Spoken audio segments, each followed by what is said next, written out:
যে বন্ধুরা এখন আমি রান্নাঘরে ক্লিন করছি,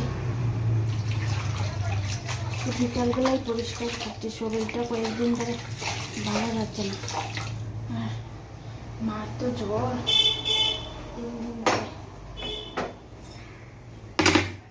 এর মধ্যে বুঝতেই পারছো কালকে একটা পুজো দিয়েছি, ঘরটর বাসন টাসন সব কিছু ধোয়া ধুই।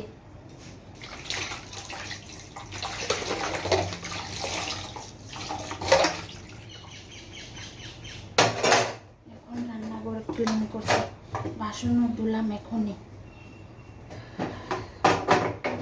কি করবো বলো, শরীরটাও তো দেখতে হবে। আজকে কি রান্না করেছো, কে কি রান্না করেছো কমেন্ট করো।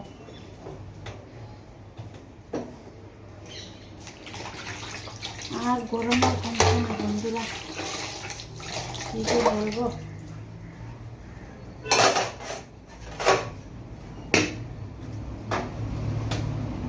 ক্লিন করে নি, পরে আসছি, টাটা।